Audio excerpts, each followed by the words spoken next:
retorno à aula de tecido sanguíneo, nós paramos em elementos figurados, vimos hemácias e agora a gente vai continuar estudando, iniciando os glóbulos brancos através do estudo dos leucócitos.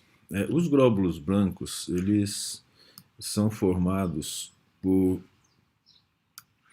células em que os núcleos apresentam formas diferentes. Por isso que eles são chamados de polimorfonucleados. Então o neutrófilo aqui, ó, se é um neutrófilo jovem, apresenta normalmente 3 lobos, visto na microscopia óptica. E a microscopia eletrônica é um pouco mais difícil de verificar a quantidade de lobos, mas devido ao corte. Mas é possível ver que ele é lobulado, né? Aqui é a cromatina sexual. Outras características dele são essas vesículas no citoplasma formadas por lisossomos. O eosinófilo tem esse núcleo bilobado, né, que antigamente os meus professores falavam que era a forma de haltere, né? E as vesículas. O basófilo, ele interessantemente apresenta uma quantidade tão grande de lisossomos que quase não dá para ver o núcleo. Realmente a criatividade dos histologistas e anatomistas é imensa, né? Porque eles falam que esse núcleo aqui tem forma de S. Difícil verificar, né? Os linfócitos, veja que eles já não têm essas vesículas. O citoplasma, ele apresenta um núcleo muito grande com pouco citoplasma aqui. O monócito, ele apresenta um núcleo grande. O pessoal diz que ele tem uma chanfradura, né, numa região côncava e tem formato de ferradura. E aqui é um monócito um pouco mais velho. Quanto mais velho eles vão ficando, maior é a tendência de formar lóbulos no núcleo, né? O monócito é o pai do macrófago. Esses que têm os grânulos também são chamados de granulócitos. E os que não têm grânulos, o linfócito e o monócito, chamados de agranulócitos. Isso é uma visão geral deles, né? E agora nós vamos falar especificamente de cada um. Os leucócitos, de um modo geral, tem de 65 mil, de 6.500 a 10.000 por milímetro cúbico de sangue. Normalmente tem forma arredondada, tem a capacidade de passar de um tecido por outro, no caso sanguíneo para o conjuntivo, num espaço menor que o seu próprio tamanho entre essas células do tipo epitelial chamado endotélio. E esse processo de passagem de qualquer célula por um espaço menor do que o diâmetro dela é chamado de apedese. Aqui a gente vê um monócito passando do sangue para o conjuntivo. Quando ele passa para o conjuntivo, ele apresenta uma modificação estrutural, fisiológica também, e forma o macrófago, né? A célula por excelência fagocitária. A questão dos granulócitos e agranulócitos a gente mostrou aqui. Esses grânulos são os lisossomos, que apresentam enzimas capazes de digerir moléculas orgânicas, principalmente proteínas, né? Que a estrutura dos corpos ela é toda proteica, desde o vírus até o ser humano. Os granulócitos são os neutrófilos, eosinófilos e basófilos, e os agranulócitos, linfócitos e monócitos. Aqui mais uma vez uma tabela, aqui em português nesse caso, com as características gerais dos granulócitos e agranulócitos em relação à porcentagem no sangue, tamanho deles, né, diâmetro deles, quantidade de lobos, né, aqui tem um pequeno errinho, quando coloca 3 a 4 lóbulos, é no jovem, né? Pode chegar até 7 lóbulos o neutrófilo. O tamanho dos grânulos que varia de um para outro, né? Eu acho que não está em português não, está em espanhol, né? O conteúdo dos grânulos em cada um deles, né? Os marcadores superficiais relativos às informações que eles recebem para começar o processo inflamatório, o período de vida deles, né? Dentro do tecido conjuntivo e as funções específicas de cada um. Então, é um resumo do que a gente vai falar aqui na frente. Dentro dos leucócitos, aqui tem o neutrófilo, que é o primeiro que nós vamos falar. Como eu havia dito, é possível você verificar uns 3 lobos aqui na microscopia óptica, né? Observe também aqui, ó, você consegue ver os lóbulos na microscopia óptica. Olha, esse aqui tem 4 lóbulos, né? Esse aqui 3 lóbulos, mais um pequenininho, e esse aqui em 2, 3, 4 lóbulos. Já na microscopia eletrônica, observe, nós não podemos dizer que isso aqui tudo é lóbulo, porque o lóbulo ele não é linear no espaço, ele pode gerar ondulações. Então, se ele tem uma ondulação, assim, ó, observe, e eu fizer um corte, nele pode ser que apareçam 2 lobos como se fosse um. Mas considerando que isso não aconteceu, esse aqui tem 4 lóbulos com o complexo de Golgi no meio, e essas são as vesículas em cores diferentes. Se você lembrar da biologia celular, você vai ver que quanto mais escuro a vesícula, mais tempo ela tem de formada, né? Devido à desidratação dessas vesículas e com a quantidade, aumentando aí no caso a quantidade de enzimas dentro.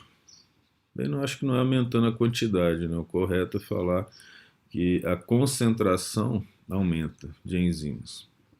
O tamanho é entre 9 e 12 micrômetros de diâmetro, ou como eu havia dito, existe uma relação entre os lóbulos e a idade.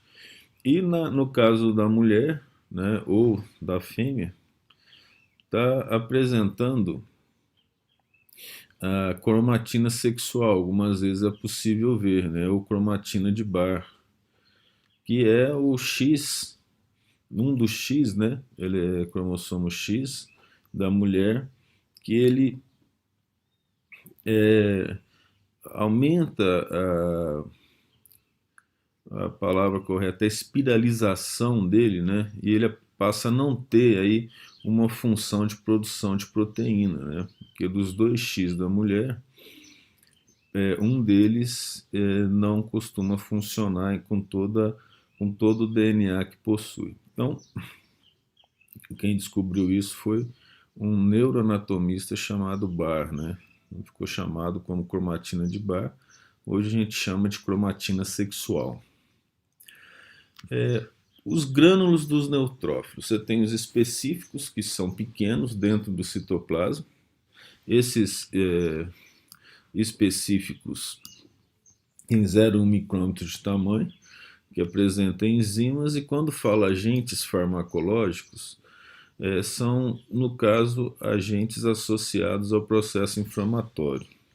Eu estou com um problema aqui, e quando eu mexo no mouse, isso modifica aqui o slide.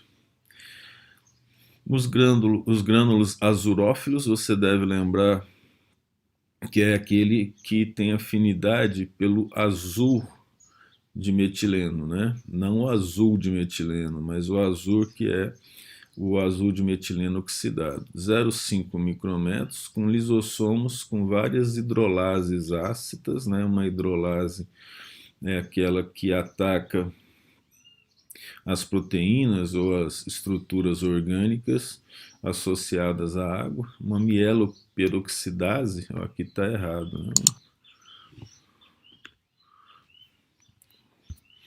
Dá para consertar na hora.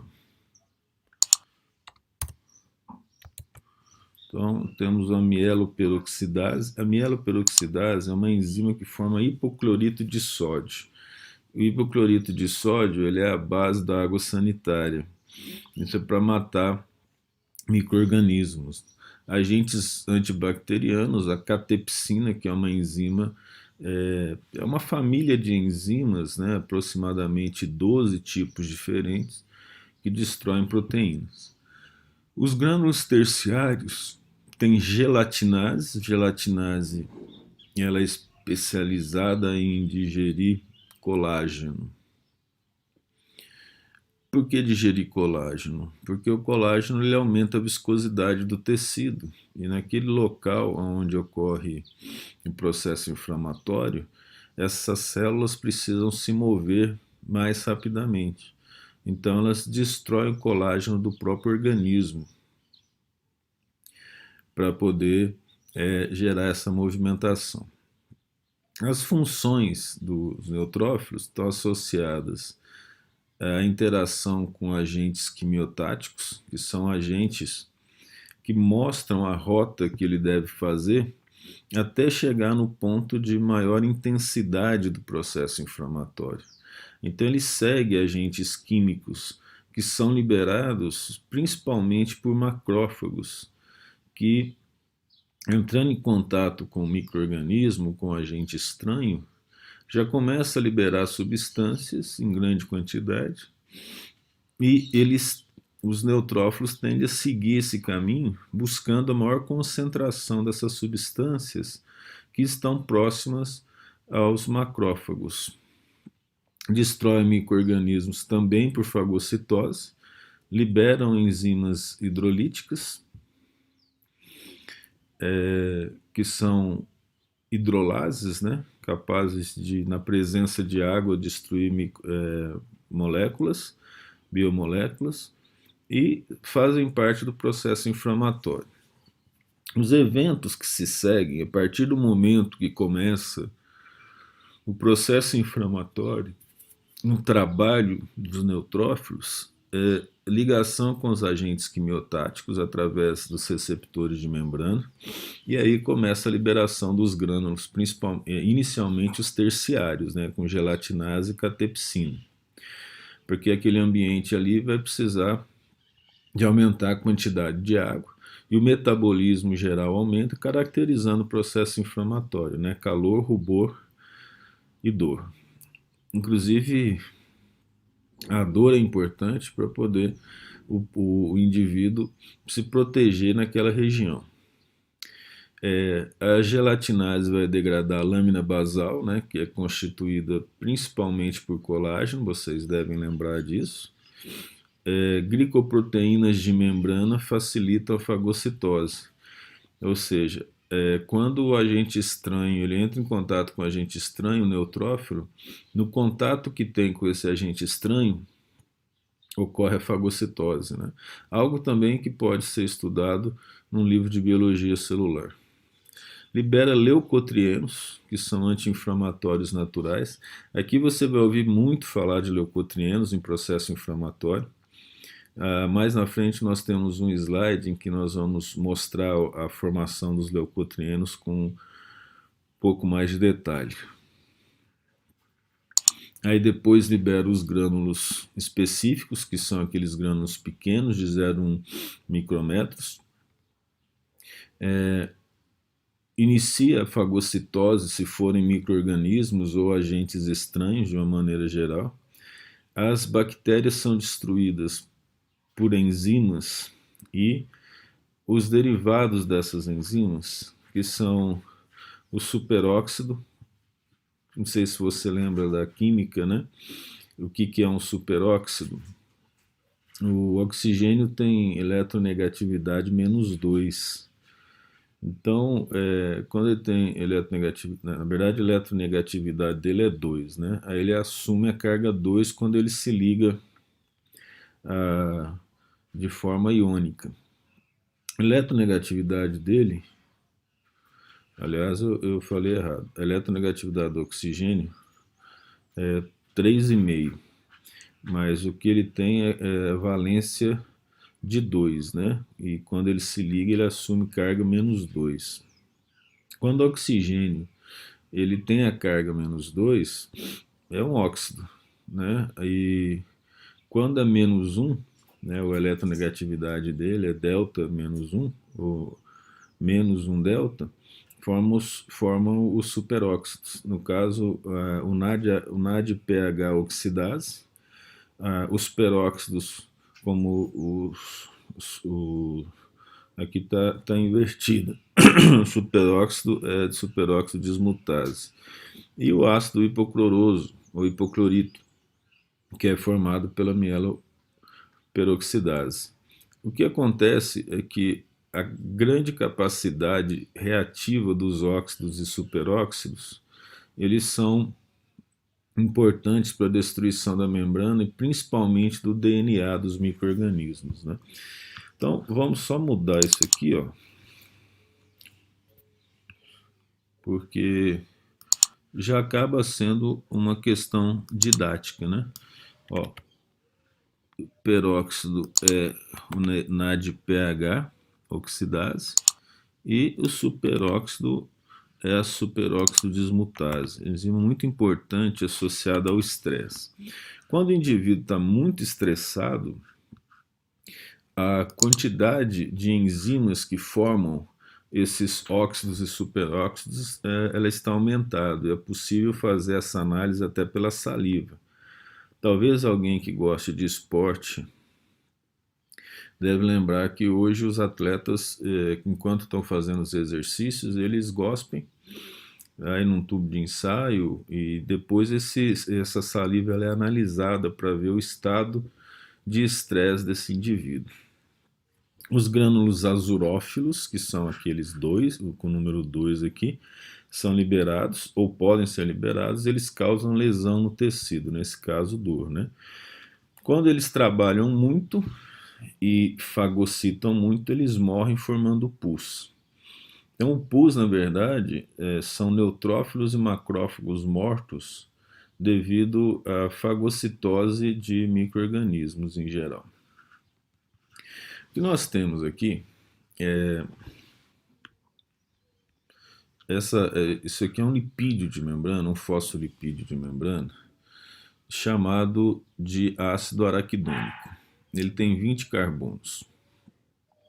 Ele costuma sofrer a ação da fosfolipase, em geral, nesse caso nós vamos seguir a A2, né?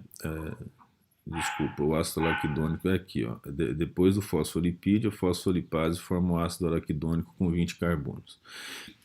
Esse ácido araquidônico, ele segue várias reações dentro do processo inflamatório.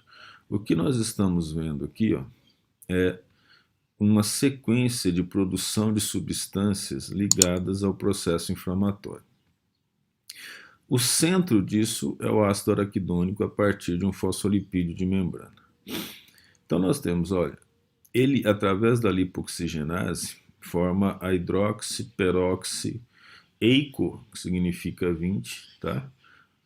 Alotetranoico, que é um ácido, que está associado ao processo inflamatório. Pela via da lipooxigenase, ele forma uma estrutura menor que vai formar os leucotrienos que nós citamos lá. Esses aqui são chamados de mediadores do processo inflamatório.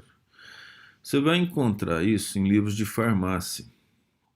E no livro de biologia celular que nós escrevemos, está aqui, ó, perto, você deve lembrar que nós já indicamos, lá no capítulo 6 dele, vocês vão encontrar dentro de comunicação celular a explicação desses processos que tem uma importância muito grande, ó, dentro de comunicação celular, tá? E aqui a gente fala do processo inflamatório via segundos mensageiros.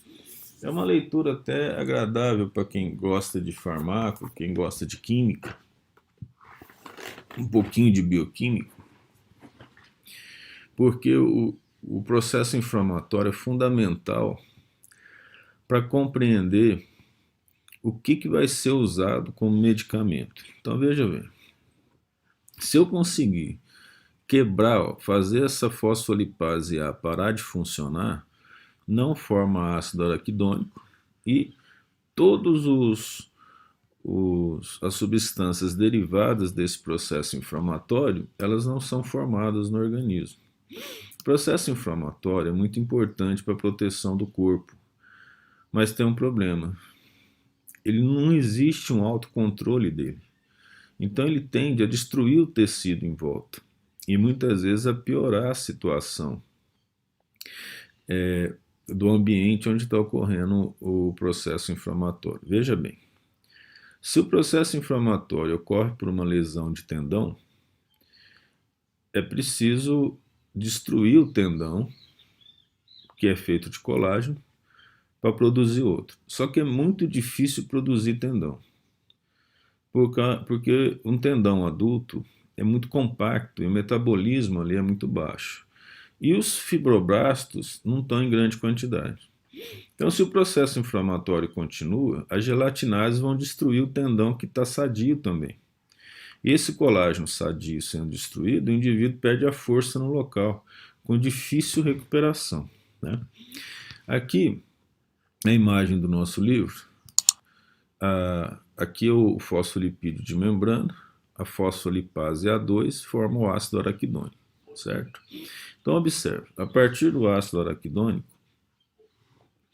através de enzimas chamadas COX-1 e COX-2, ocorre a formação de prostaglandinas e as prostaglandinas formam também tromboxanas.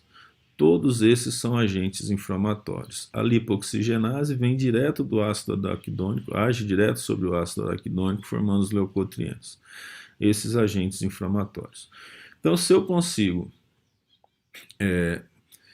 vamos dizer assim, inibir a fosfolipase A, o processo inflamatório é diminuído. Por isso que os corticoides são excelentes anti-inflamatórios, porque eles inibem diretamente a fosfolipase A. Mas para o uso contínuo, AA significa A2, tá? Para o uso contínuo, ele gera efeitos colaterais desagradáveis. Então, um dos medicamentos bem utilizados hoje são aqueles que inibem a COX-1 e a COX-2. COX significa ciclooxigenase. Então, existem anti-inflamatórios não esteroides, como o ácido acetilsalicílico, por exemplo. O ácido acetilsalicílico inibe normalmente a COX-1, mas existem os Cochleps, que são medicamentos que inibem as duas COX. Eles são vendidos na farmácia com preço de R$ 23 a R$ 52. Enquanto que um AS, você sabe que uma cartela com 30 AS, você paga R$ 3, por exemplo, no AS infantil. Eles são caros e pouco citados pelos profissionais da saúde por falta de conhecimento, mas o processo inflamatório ele costuma acabar rapidamente quando você toma um Cochlev ou um Cochib, né, que são esses anti-inflamatórios não esteroides e que agem na COX, ou seja, em relação ao ácido araquidônico. Você acaba formando menos prostaglandinas e tromboxanas aqui, ó, né? Veja aqui a COX-1, a COX-2. Formando menos dessas substâncias, o processo inflamatório é menor. Normalmente formam-se apenas leucotrienos nesses casos. Em termos clínicos, existe uma deficiência hereditária em relação à produção da enzima NADPH oxigenase. Quando ela falta, o trabalho dos neutrófilos fica comprometido e o indivíduo fica mais suscetível aos processos inflamatórios do organismo.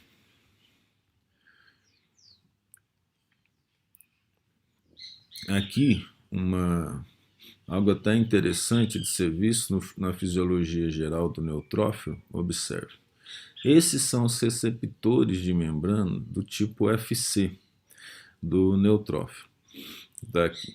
E tem também o C3b. Você vai estudar isso em detalhes na imuno, né? E a região do anticorpo e uma molécula do sistema de complemento. Eles se ligam à bactéria e se ligam a esses receptores de membrana. Isso é uma ativação do processo de endocitose ou fagocitose. A fagocitose ocorre e, a partir do momento que a bactéria está dentro do fagossomo, as vesículas em volta jogam os seus conteúdos dentro do fagossomo. Nesse caso, o oxigênio é utilizado, né, pela mieloperoxidase e o que forma aqui é a água oxigenada e forma o hipoclorito de sódio. E a bactéria é morta, vamos dizer assim, despedaçada, né? Como se pode observar aqui, ó, tanto pelo efeito da água oxigenada, quanto pelo efeito do hipoclorito. Aqui o MPO é a mieloperoxidase, né? Mas outras enzimas também trabalham aqui, ó. Em relação à mieloperoxidase, ó, o O2 é transformado em 2O2-, né, que é formando um superóxido pela NADPH oxidase. Então veja, se ela não funciona, a destruição das bactérias fica comprometida e o trabalho dos neutrófilos também. O peróxido de hidrogênio produzido, ele também é utilizado para a formação de radicais livres na chamada famosa reação de Fenton, né? E a peroxidase forma hipoclorito. Ambos são bactericidas. Agora, o radical livre, ele não mata só o DNA da bactéria, ele mata o nosso também. Por isso que o processo inflamatório precisa ser controlado artificialmente. Quando o neutrófilo entra na circulação, né, o núcleo não é tão segmentado, como a gente havia falado, e quando ele está no tecido conjuntivo, ele começa a trabalhar bastante e, se for o caso, contra infecções bacterianas, e a tendência dele é morrer no conjuntivo, ele não volta para o sangue.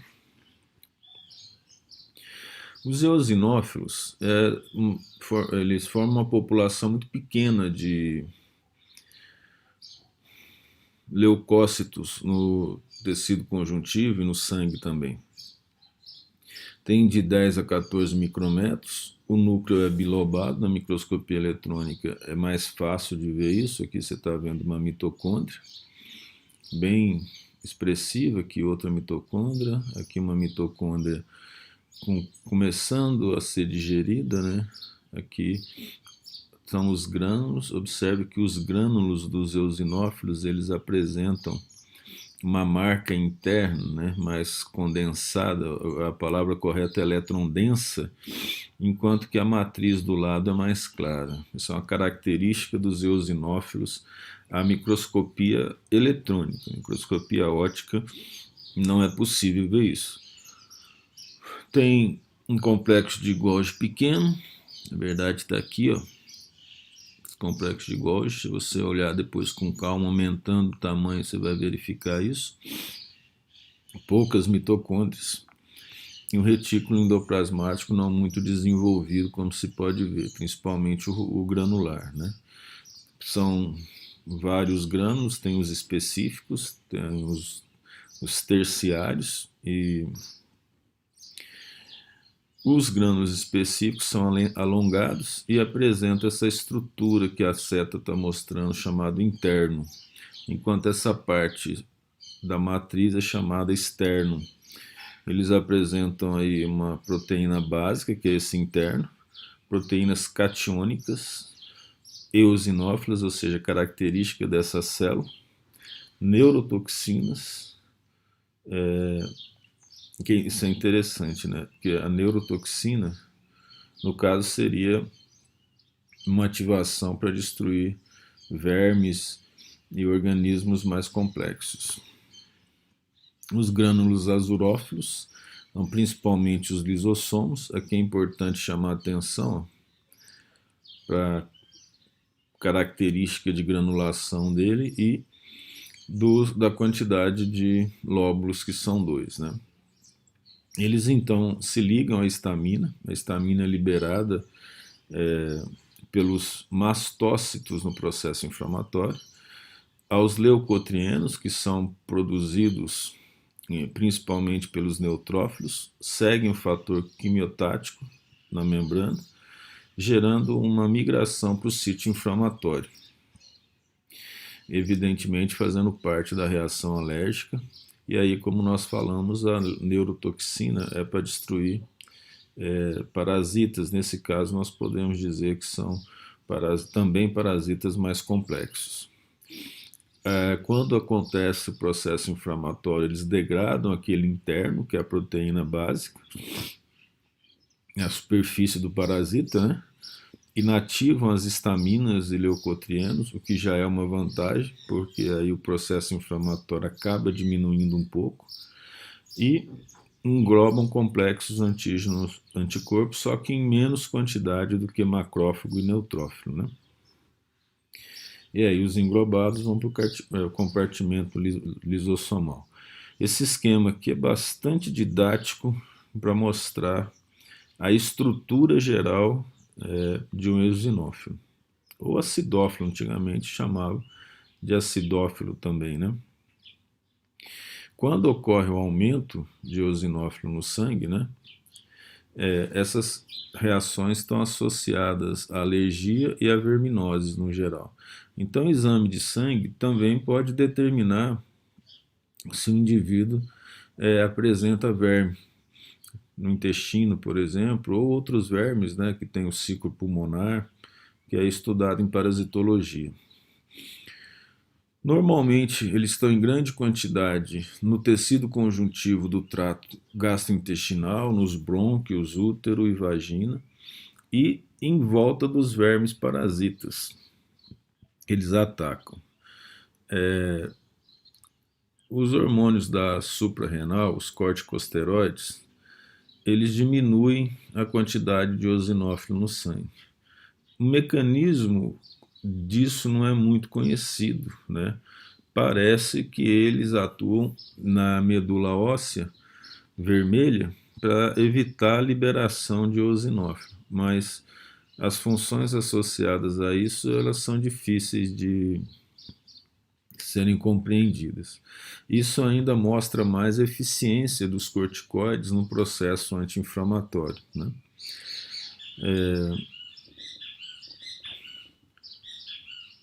Mas a quantidade de leucotrienos e histaminas tende a aumentar, a serem produzidas em maior quantidade na medula óssea.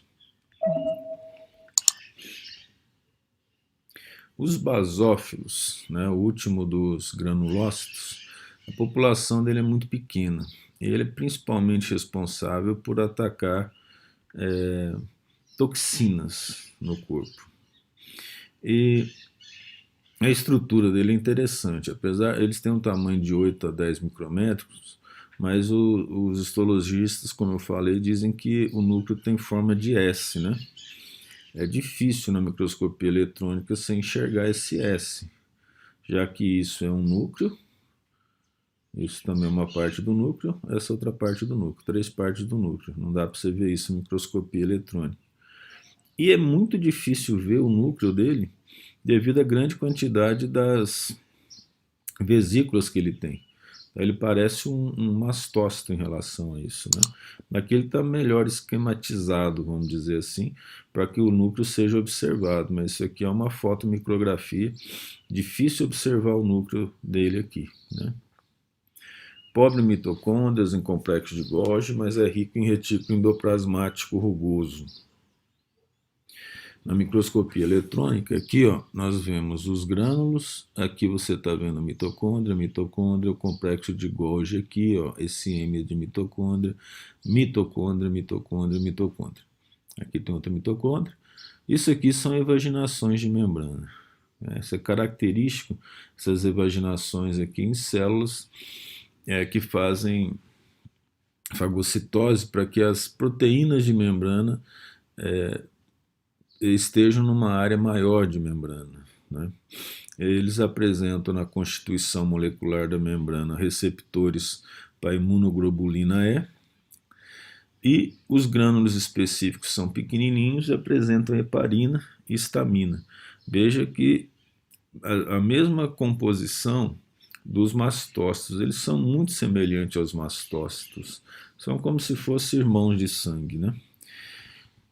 Seguem os fatores, produzem e seguem fatores quimiotáticos e produz peroxidase. Vou voltar aqui, ó, e arrumar de novo o nome, porque acabou ficando peroxidade. O S e o D estão muito pertinhos, né, na digitação. E os grânulos azurófilos são lisossomos gerais, que apresentam várias enzimas, vamos dizer assim, destruidoras. Vamos para a imagem primeiro, para entender o processo. Essa célula B aqui é o linfócito B. E aqui ele está pegando um pólen, por exemplo, de qualquer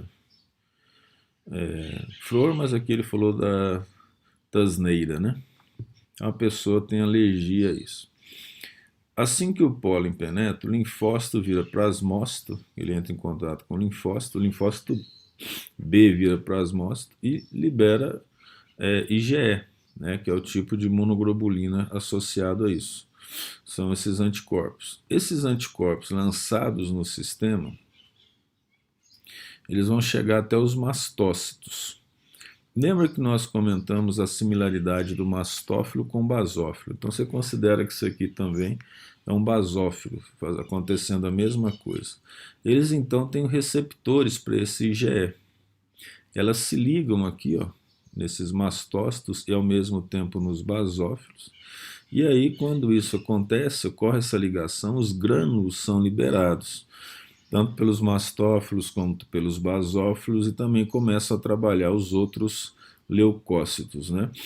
Então, liberando os grânulos, o processo inflamatório começa em alta velocidade, né? Associados a alergias, chiado no peito, nesse caso específico, né? Pode ser a chamada febre do feno, espirros, coriza, lacrimejamento e prurido no sistema respiratório. Aqui de novo, né, aquela relação do fosfolipídio, o ácido araquidônico aqui de uma outra forma, prostaglandinas, que são substâncias do processo inflamatório, tromboxanas e leucotrienos, aqui de maneira mais simples. Os passos do trabalho dos basófilos, então, ligação dos antígenos IgE, ocorre liberação dos grânulos, a mesma coisa com o mastócito. A fosfolipase A2, né, forma um ácido araquidônico, a partir do ácido araquidônico são formados leucotrienos. Vamos aproveitar de novo aqui, ó, escrever, quem sabe isso ajuda. Tromboxanas. Vamos colocar aí não. Colocar vírgula, tromboxanas, prostaglandinas. Já fica melhor caracterizado aqui, ó. Isso, eu coloquei leucotrienos porque são os principais, na verdade, né?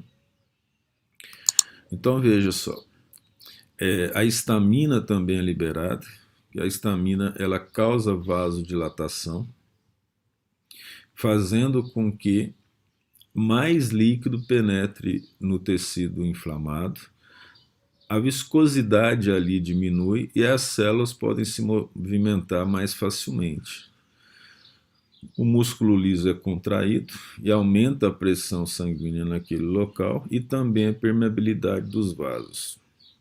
Também é liberado a heparina. A heparina ela é um anticoagulante que também está associado à diminuição da viscosidade no local, né? Os leucotrienos têm uns efeitos idênticos a esses daqui, só que mais duradouros do que a histamina. E eles ativam os leucócitos em geral. Então, por exemplo, aqui uma reação alérgica, né?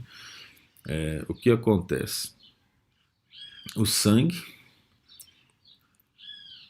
cheio de glóbulos brancos. A histamina e leucotrieno gera uma dilatação na borda da lesão. Ocorre então a diapedese, né?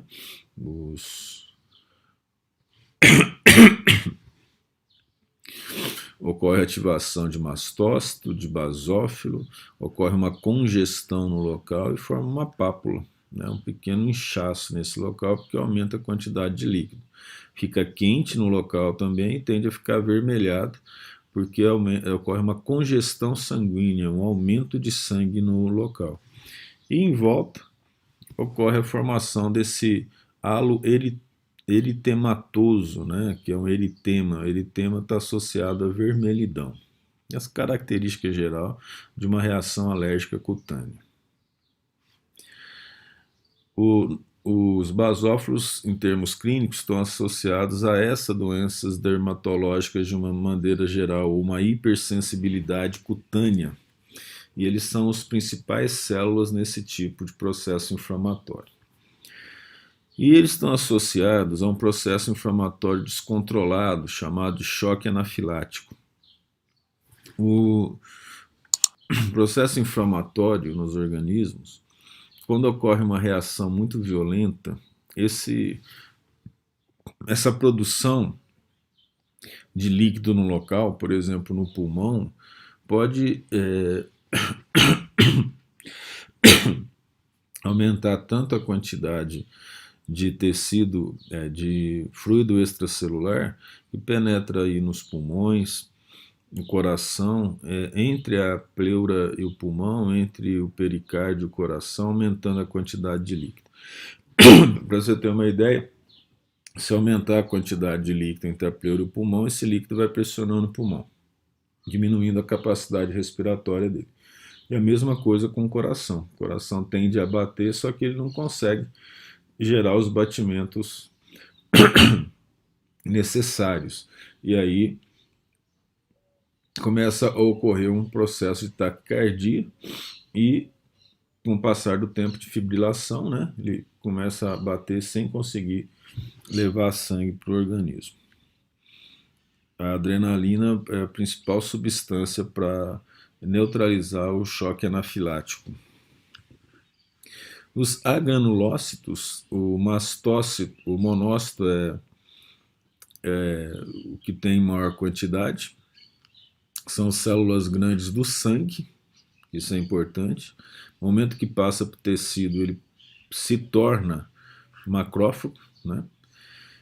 E são células bem grandes, um tamanho de 12 a 15 micrômetros e cerca de 3 a 8% do total dos elementos figurados. O núcleo tem forma de rim, com uma chanfradura no meio, né? De acordo com os histologistas. Tem grânulos azurófilos em grande quantidade, só que não o suficiente para gerar granulação vista microscopia óptica, né? Tem um complexo de Golgi próximo a essa indentação aqui. Vamos ver se a gente consegue ver isso nessa microscopia eletrônica. Aqui o núcleo, temos mitocôndrias. Lembra que nós falamos dessa área associada, né, aos fagócitos. Não está dando para verificar de forma clara o complexo de Golgi, mas devido a essas pequenas vesículas aqui, ó, ele parece estar nessa região. Lembra que o complexo de Golgi forma vesículas, tá? Mas não dá para ter certeza. Deve estar aqui pela teoria, mas uma visão clara disso, essa microscopia eletrônica não demonstrou. Aqui temos mitocôndria também.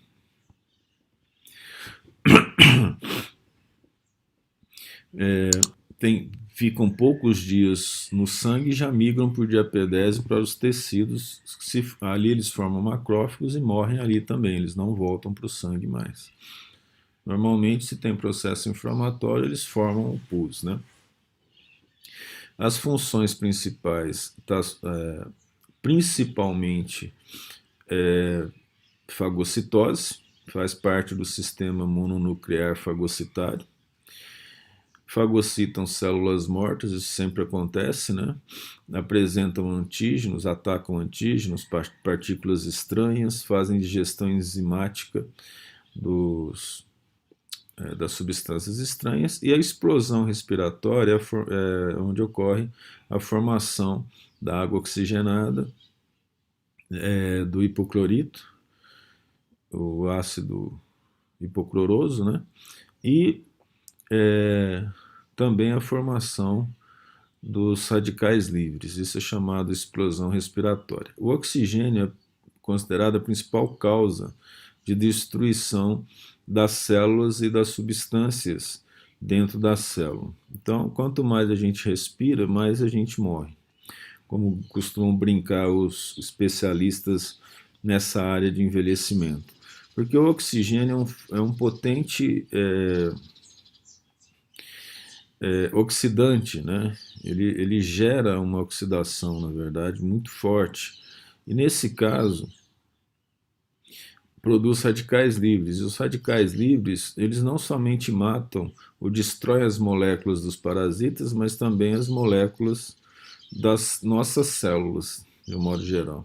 Então imagina utilizar água oxigenada na pele, né? Em contato com a pele, a destruição imensa que pode acontecer onde ela entra em contato. Eles também produzem citocinas, que ativam a resposta inflamatória. Nesse caso, quando fala resposta inflamatória, você vai pensar em leucotrienos, prostaglandinas, tromboxanas, né?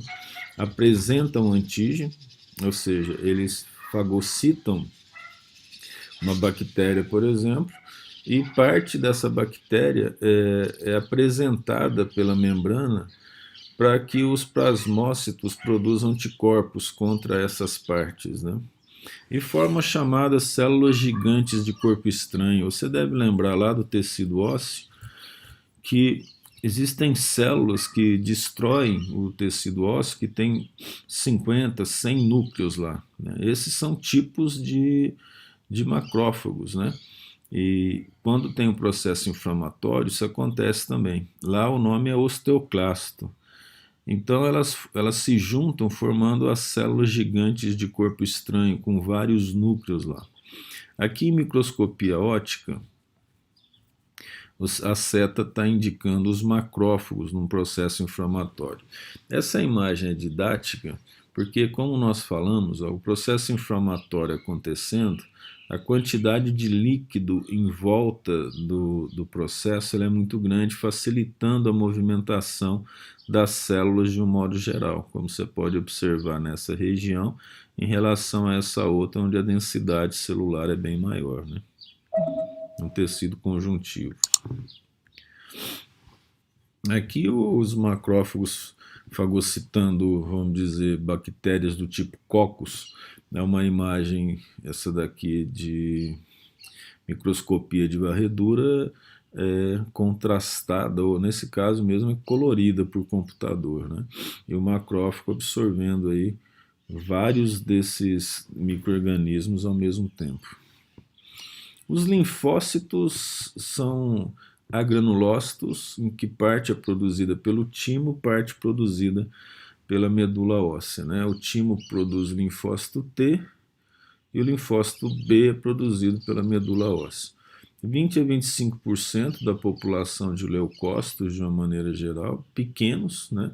Na verdade, tem vários tamanhos, a gente vai ver, mas tem de 8 a 10 micrômetros em maior quantidade, um núcleo bem arredondado, com pouco citoplasma, como a gente pode ver aqui numa microscopia óptica e aqui na microscopia eletrônica. Isso aqui são mitocôndrias, né? M aqui, ó, de mitocôndria, certo? Um núcleo aqui, ó, um nucleolo bastante evidente, uma mitocôndria grande aqui. E podem ser maiores,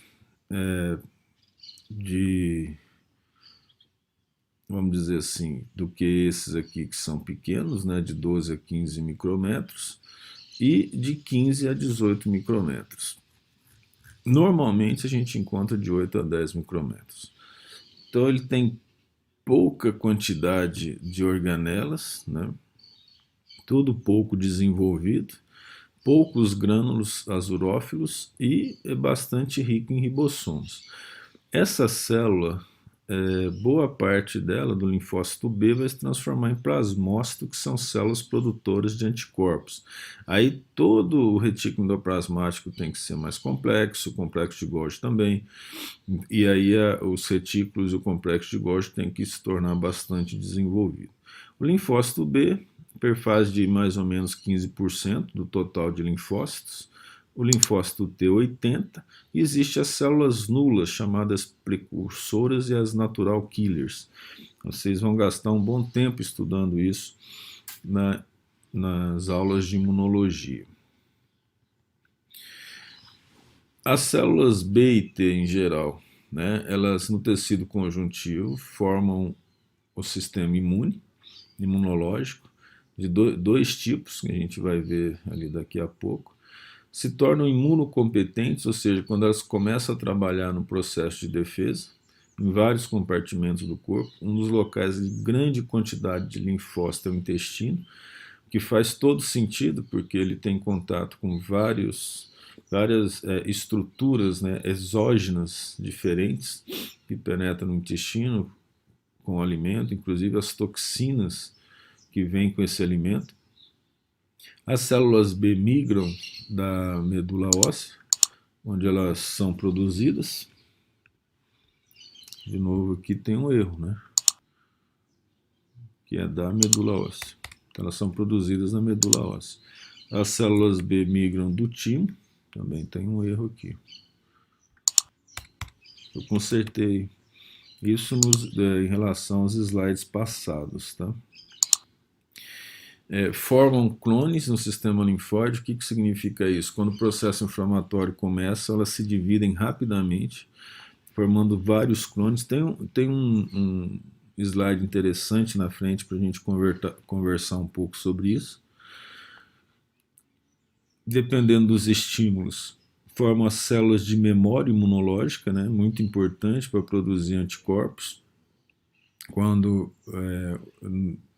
o organismo reencontra o parasita, o micro-organismo, e de forma interessante é o que a gente considera que tem que ser mantido quando a gente toma uma vacina, né? E células efetoras, que são células B, que vão formar os plasmócitos, que por sua vez vão formar os anticorpos no chamado sistema imune humoral, em que as células B atuam. E as células T formam células citotóxicas, que já matam diretamente a tendência é matar as bactérias, atacam o vírus e também já destruir de cara o agente estranho, né? As T-helpers, T-supressoras, responsável pela chamada resposta imune celular. Então são dois tipos de resposta imune, né? A humoral e a celular. E as células nulas são precursoras de outras células e também as natural killers, as células naturalmente assassinas, né? Vamos dizer assim. Então a resposta humoral, ela acontece via linfócito B, está aqui inativo. Vem um antígeno de micro-organismo e o linfócito B é ativado. Esse linfócito B, entrando em contato com esse micro-organismo, ele segue a formação dos clones. E parte desses clones formam os plasmócitos, e os plasmócitos formam anticorpos. Os anticorpos se ligam nessa bactéria, por exemplo, facilitando a fagocitose por macrófagos e neutrófilos. Se todos os linfócitos B se transformassem em plasmócito, não teria mais linfócito B com a memória dos antígenos produzidos. Então, formam as chamadas células de memória, que vão sofrendo mitose, mantendo com elas a formação rápida de anticorpos quando ocorre uma nova infecção com o mesmo micro-organismo. A resposta celular, né? Você tem uma célula, por exemplo, infectada por vírus. O vírus é um parasita intracelular. obrigatório, como vocês já ouviram falar, e a célula, quando ela é atacada pelo vírus, ela mostra na membrana plasmática um sistema de proteínas que avisa o linfócito T para que ela seja destruída, né, para proteger o organismo em geral. Então, é um receptor para o linfócito T aqui, que é o sistema de imunocompatibilidade que é apresentado. Então, o linfócito T atua diretamente na célula. Ele se reproduz, parte dele forma linfócito T ativado de memória imunitária, e aí ele tende a destruir essa célula, o próprio linfócito T, com a liberação do conteúdo das vesículas que ele tem. Então ocorre a ruptura e morte dessa célula infectada. Hoje isso é bem interessante, né, de ser estudado devido à pandemia. Isso aqui eu tirei esse desenho de uma Scientific American de um bom tempo atrás, ó, que é a visão bem bonitinha de um processo inflamatório. O patógeno entrou por um dano aqui na pele, por exemplo. Essa célula dendrítica aqui é o macrófago, né? Se está na pele, ela é uma célula de Langerhans, por exemplo, também é um macrófago, só que aqui no conjuntivo, por exemplo. E ela libera citocinas e proteínas inflamatórias, mais macrófago. Esse aqui é um neutrófilo, né, que já começa a liberar os grânulos para destruição das bactérias. Só lembrar aqui a questão da diapedese, né, que está aqui, ó, ocorrendo. O monócito entra, forma macrófago, o neutrófilo entra, começa a fazer o trabalho dele, porque essas células começam a liberar fatores quimiotáticos, e aí ocorre um aumento. Esse vaso dilata, ocorre um aumento de líquido aqui, diminui a viscosidade e as células de defesa que estão no sangue passam para o tecido conjuntivo.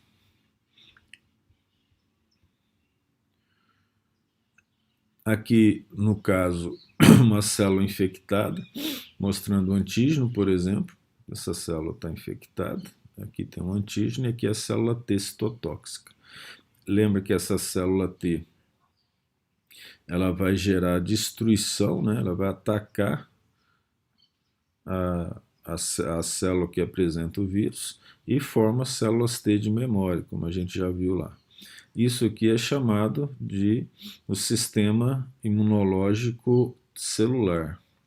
Aqui uma célula B, um linfócito B, que entra em contato com o micro-organismo, uma bactéria que seja, aí ela é ativada para formar plasmócito, né? Esse plasmócito produz os anticorpos, esses anticorpos se ligam a micro-organismos, os macrófagos e os neutrófilos fagocitam esse micro-organismo, além do próprio anticorpo algumas vezes desativar. Aqui não tem o tamanho do micro-organismo não, tem mais tamanho de uma molécula estranha. E também ocorre a formação das células de memória.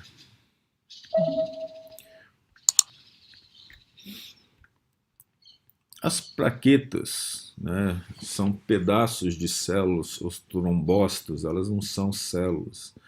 Elas são derivadas de células da medula óssea vermelha, chamadas megacariócitos, né? Pequenininhas, são pequenos fragmentos em forma discoide, de 2 a 4 micrômetros, então é fácil de ser reconhecida no esfregaço. Tem uma região central chamada granulômetro, que apresenta aí grande quantidade de estruturas importantes para o trabalho dela, que é a coagulação sanguínea, né? A quantidade dela no sangue é entre 250 e 400 mil por milímetros cúbicos e tem uma sobrevida de 14 dias. Aqui nessa interessante figura, bem bonita, com os eritrócitos e aqui as pequenas plaquetas, né? Aqui uma estrutura maior das plaquetas, né, nessa região aqui, chamada granulômetro, né? Em volta tem os microtúbulos, então não é propriamente uma célula, né? Mas ela tem mitocôndrias, tem organelas, mas não tem núcleo. Enquanto essa região é o granulômetro, essa região de microtúbulo é chamada de hialômetro.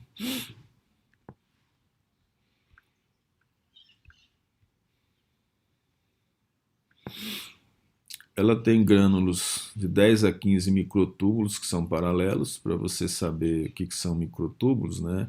Você deve dar uma lida lá nos livros de biologia celular. Só lembrar que a actina, os filamentos intermediários e os microtúbulos são os principais constituintes proteicos do citoplasma. Apresentam monômeros de actina e miosina. A actina ligada à miosina você tem que colocar em sua mente que está associado a alguma contração, né? Então ela tem capacidade de se contrair. Nos dois sistemas, no hialômero, tem um sistema de conexão de superfície, ou seja, uma se gruda na outra, e um sistema tubular denso, gerando uma certa, vamos dizer, consistência na parte superficial das plaquetas. O granulômetro, lá no centro, há glicogênio, peroxissomos. Aqui você já, quando fala peroxissomos, é porque tem peróxido de hidrogênio. Grânulos alfa, grânulos gama, delta, né? Esses grânulos são apenas tipos de grânulos, né? E junto com o sistema enzimático. Então, se você for procurar o que são os grânulos alfa, são grânulos das plaquetas, ok? E eles têm nomes diferentes porque eles apresentam composições diferentes. Algumas vezes entrar em detalhe nisso é complicado, porque o que precisa saber nesse momento é a função geral das plaquetas, as funções gerais das células, né?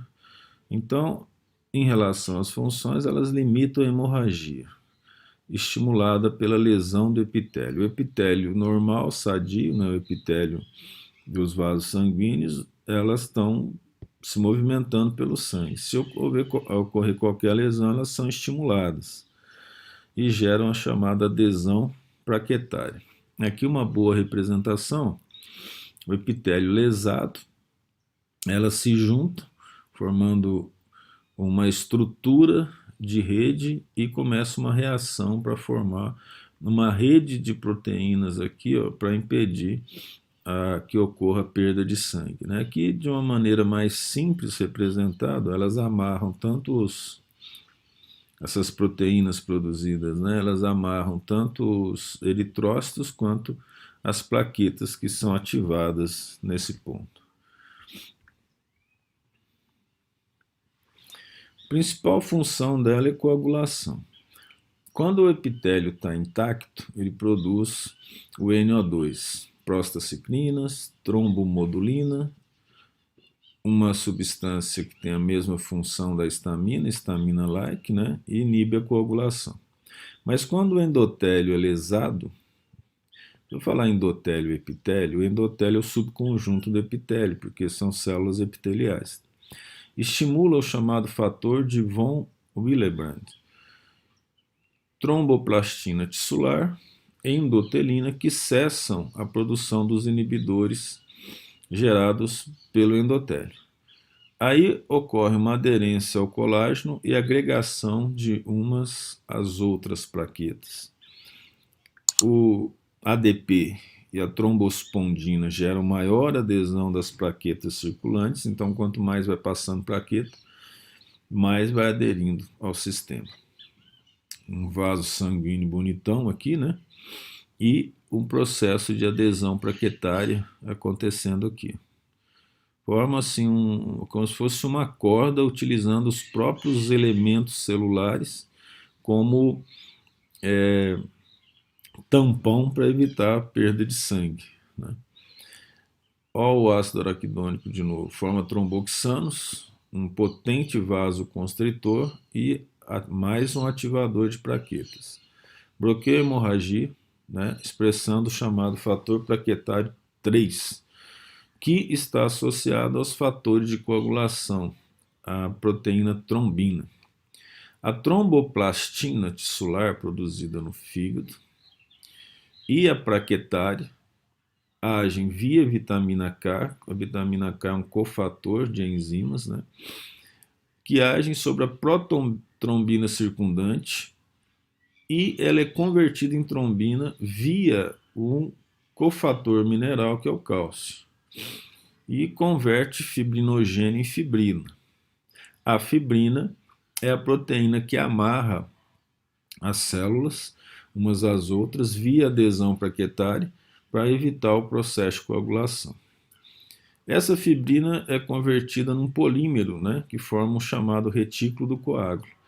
Então elas se juntam uma a outra e formam uma espécie de rede, como se fosse uma rede de futebol, segurando as bolas, vamos dizer assim, os eritrócitos, né, que estão longe de ser bola, mas apenas para uma ideia didática do processo.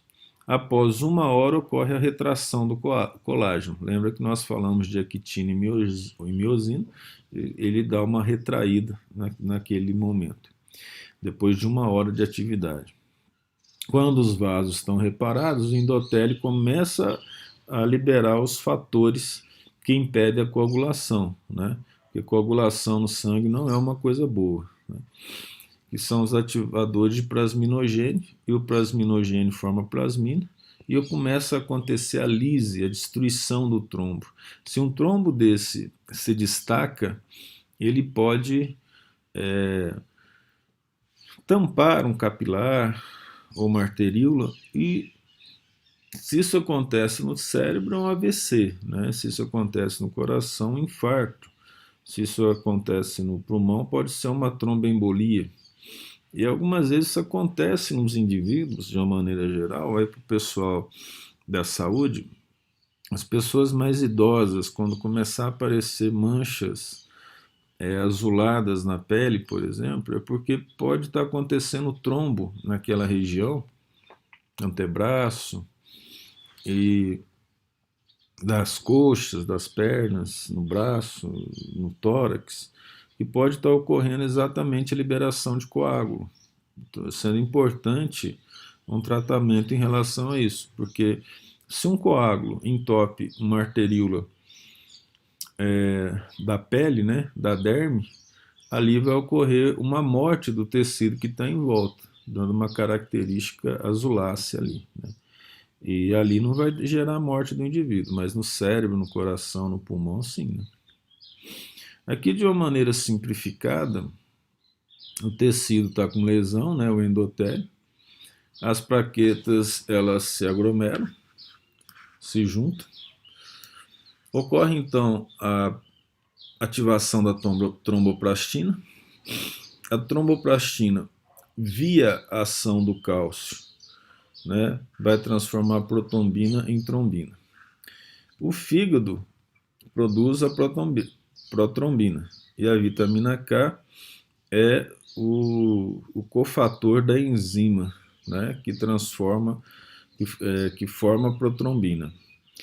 A trombina sendo formada, ela passa a ser a principal responsável pela transformação do fibrinogênio, que é uma proteína solúvel, ou seja, cheia de hidroxilas e carboxilas no plasma, para a fibrina, que se torna uma proteína pouco solúvel. A fibrina, então, forma uma rede, e essa rede é a rede de coagulação, que forma o coágulo, né? Em termos de correlação clínica, as plaquetas são importantes, principalmente em relação à hemofilia. A hemofilia, ela são dois tipos de hemofilia tipo A e tipo B, mas em termos clínicos é a mesma coisa. São derivadas de herança ligada ao gênero, né, ao sexo. E no caso da hemofilia A, ocorre a deficiência de um fator 8 de coagulação. São vários fatores de coagulação. E no caso da B, em relação a isso, é o fator 9 de coagulação. Em alguns casos graves, o sangue não coagula de forma alguma, então qualquer hemorragia interna, qualquer sangramento interno ou externo, muito difícil de ser evitado o óbito do indivíduo. Porque existem hemorragias espontâneas no corpo, de um modo geral, né? Geralmente apenas os homens, né, os machos, são afetados pela hemofilia tipo A, em relação ao gene recessivo do fator 8 de coagulação, que está no cromossomo X. As fêmeas têm 2 cromossomos X, então se faltar em um, a maioria das vezes tem no outro, né? No caso das mulheres. Mas existe a possibilidade dos 2 cromossomos apresentarem o gene recessivo para o fator de coagulação número 8, por exemplo. É um evento muito raro.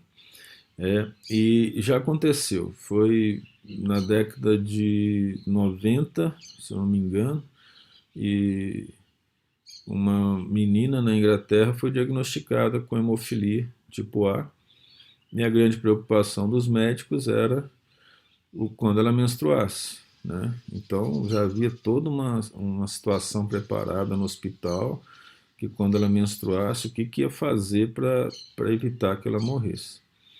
E não aconteceu nada, porque apesar de tanta tecnologia, tanto estudo, eles esqueceram de um dado anatômico importante.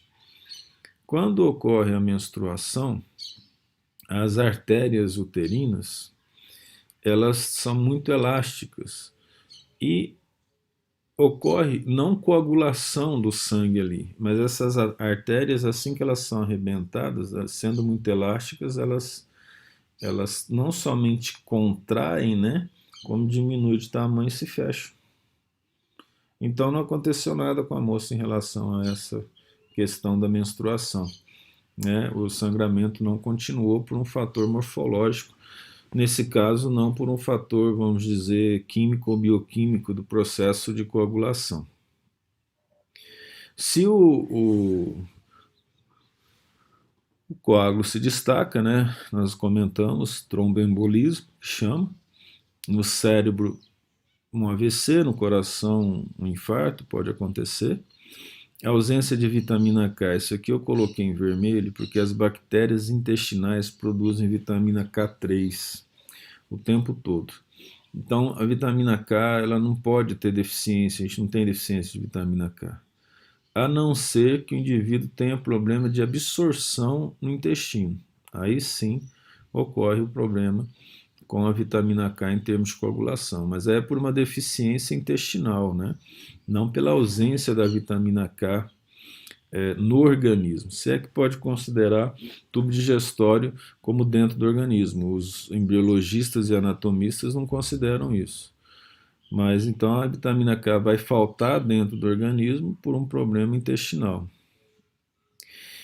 Uma outra questão associada à correlação clínica é a trombocitopenia. Penas, ou penúria, era a deusa grega da pobreza, né? Trombo significa plaquetas. Então ocorre uma pobreza de plaquetas no sangue, isso que é uma trombocitopenia.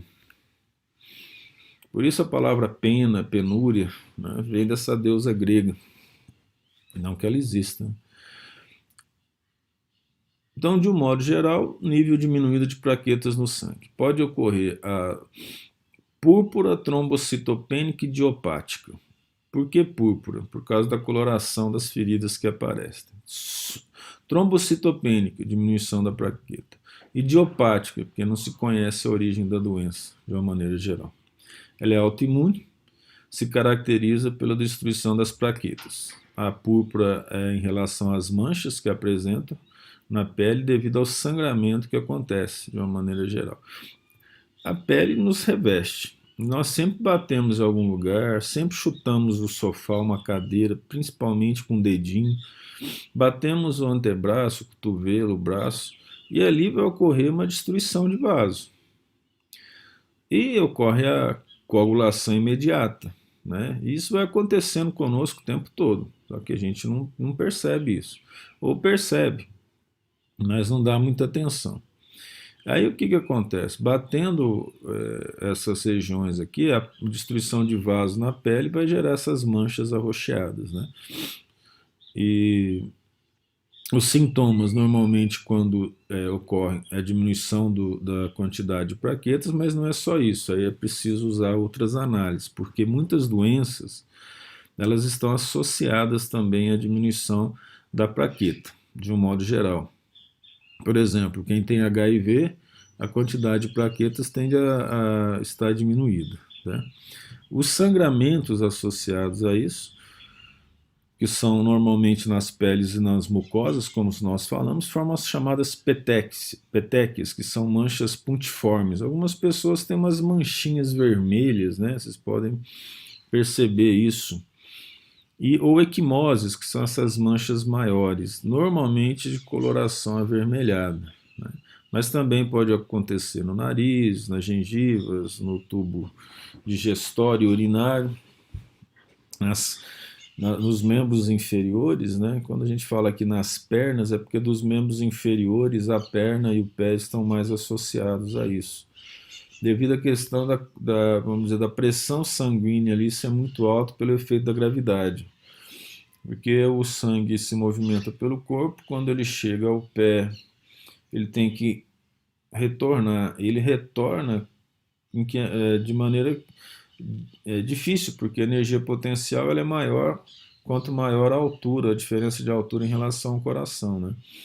Então, devido a isso, é muito difícil que ele retorne, gerando uma congestão sanguínea nas pernas. Mais fácil de ser visto nas pessoas idosas, né? A intensidade dos sintomas é bem diferente, e algumas vezes pode ser até sintomático e não há necessidade de tratamento. O diagnóstico é clínico, normalmente, né? Ou pelo hemograma. Já citei que várias outras doenças elas estão associadas à diminuição das plaquetas, inclusive a leucemia.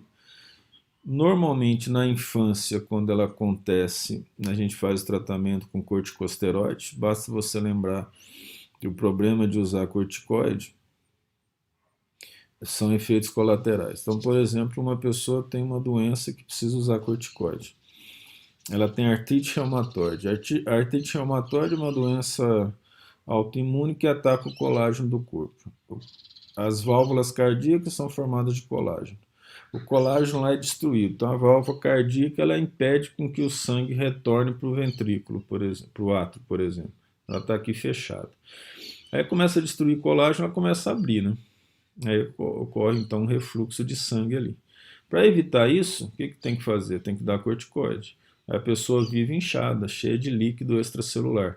Mas diante do fato dela vir a óbito, é melhor então você tomar um indivíduo tomar um corticosteroide no caso, né? Ocorre risco de sangramento, mas se conseguir chegar a uma quantidade de 50.000 plaquetas por milímetro cúbico de sangue, aí é possível que isso que a pessoa tenha uma vida normal, né? Em alguns casos, quando corticosteroide não funciona, tem que dar altas doses de imunoglobulina, de anticorpos para o indivíduo. Lembra que essa doença é uma doença autoimune, né? E por via intravenosa. E algumas vezes, como está associado à destruição das plaquetas que acontecem no baço, uma das possibilidades é a esplenicotomia, ou esplenectomia, que é a remoção do baço. Você deve estar lembrado que nós falamos, quando o baço é removido, o fígado passa a fazer a destruição das hemácias e dos elementos do sangue. Ok? Então, finalizamos a aula de tecido sanguíneo agora. A próxima aula vai ser de tecido muscular.